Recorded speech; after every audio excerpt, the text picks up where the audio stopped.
Cette exposition s'intitule donc Rare et remarquable. L'idée, c'est d'y présenter ce qui est rare et remarquable dans la collection donc, de la bibliothèque de Chaumont. Une collection d'environ 30 000 livres, dans lesquels donc, on a choisi une toute petite partie, quelques 80 ouvrages. Les ouvrages peut-être qui sont représentatifs du fond, mais également qui montrent des choses qu'on trouve nulle part ailleurs dans le monde. Le livre unique peut être unique de diverses façons. L'unique le plus évident, c'est en fait, il y a un tirage, il y a une édition d'un livre et il n'en existe plus qu'un ou deux exemplaires. Mais on ne voulait pas s'arrêter là. On voulait montrer que le livre, en fait, c'est bien plus que juste un texte, une édition. C'est également donc un objet avec sa reliure, avec ses possesseurs, les gens qui l'ont touché, changé, qui l'ont modifié au cours du temps.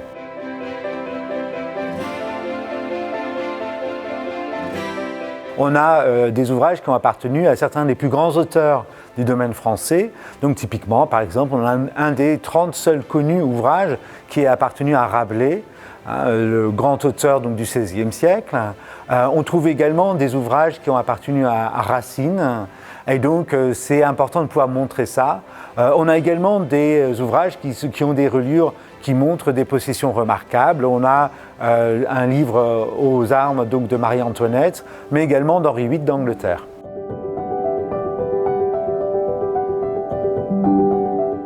Donc ici, nous avons une sélection particulièrement intéressante qui montre comment le livre pouvait être à la fois personnalisé et pouvait se transformer, voire se dégrader, et explique comment en fait il se faisait détruire.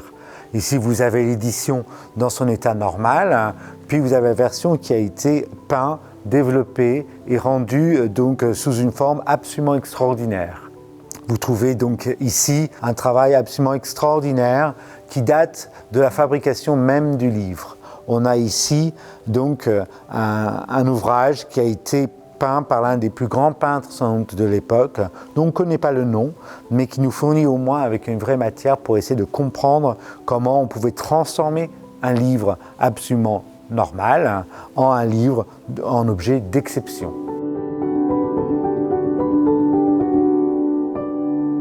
La reliure, telle qu'elle a été faite pendant le 15e, 16e, 17e, 18e, même le début du 19e siècle, n'est pas faite comme on le voit aujourd'hui. En fait, la vaste majorité des livres étaient reliés par les gens qui les achetaient.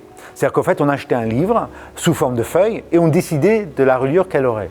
Ainsi donc, on a parfois des reliures remarquables avec des peaux extrêmement rares, chères, comme par exemple des reliures en maroquin, c'est-à-dire en chèvre, ou des choses très peu chères avec des reliures en papier ou voire en parchemin recyclé.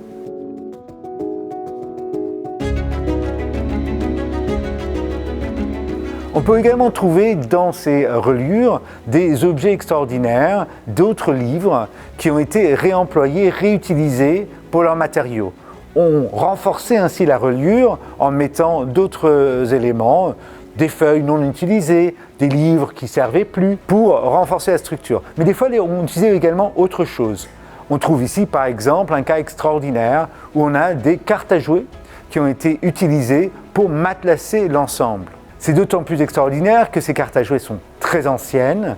La reliure elle-même date du tout début du XVIe siècle. Et donc, ce sont des cartes à jouer fabriquées au XVe siècle, c'est-à-dire ce qu'on appelle communément le Moyen-Âge, qui sont ainsi préservés, alors que c'est des objets, évidemment, qui n'avaient aucune vocation à se trouver dans un livre.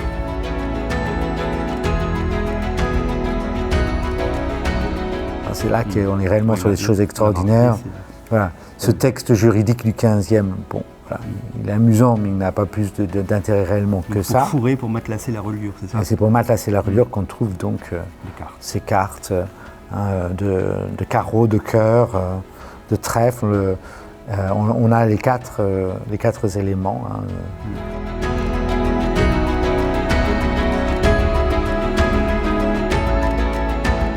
Pour le grand public, cette exposition permet de découvrir plusieurs choses. D'abord, évidemment, le livre tel qu'il ne l'a jamais vu. Mais également, c'est une façon de découvrir leur histoire différemment.